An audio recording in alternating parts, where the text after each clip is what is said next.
Mtu mmoja anayefahamika kwa jina la Rahuli Mahabi, mkazi wa Kurasini jijini Dar es Salaam, anashikiliwa na jeshi la polisi kwa mahojiano kufuatia tukio la katibu wa Baraza la Maaskofu Tanzania, Padri Charles Kitima, kupigwa na kitu kizito kichwani akiwa eneo la ofisini kwao. Inaelezwa kuwa tukio hilo limetokea Aprili 30 mwaka 2025 majira ya saa 4:15 usiku, wakati padri huyo akiwa anaelekea mahali watoni pembeni na kantini kwao alipokuwa akipata kinywaji. Awali, kabla ya tukio hilo, inadaiwa kuwa padri huyo alikuwa na kikao na viongozi mbalimbali wa dini, na saa chache mara baada ya kikao hicho kumalizika ndipo tukio hilo likatokea. Kwa mujibu wa taarifa iliyotolewa na jeshi la polisi kanda maalum ya Dar es Salaam, imesema, na hapa nanukuu: tarehe 30 Aprili mwaka 2025 majira ya saa 4 usiku, maeneo ya Baraza la Maaskofu Tanzania Kurasini Temeke jijini Dar es Salaam, ilipokelewa taarifa ya kujeruhiwa kwa Padri Charles Kitima ambaye ni katibu wa Baraza la Maaskofu Tanzania. Padri huyo inadaiwa kuwa tangu saa 3 asubuhi walikuwa na kikao na viongozi wa dini mbalimbali, na baada ya kikao kuisha saa 1 jioni alikwenda kwenye kantini yao ambapo aliendelea kupata kinywaji hadi saa 4:15 alipokwenda maliwatoni pembeni na kantini hiyo,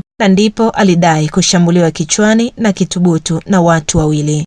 Alipelekwa hospitali ya Aga Khan na anaendelea vizuri na matibabu. Mtu mmoja, Rahuli Mahabi, mkazi wa Kurasini, anashikiliwa na kuhojiwa kuhusiana na tukio hilo. Uchunguzi wa kina unaendelea ili hatua kali na za haraka zichukuliwe kwa wahusika. Mwisho wa kunukuu taarifa ya jeshi la polisi kanda maalum ya Dar es Salaam.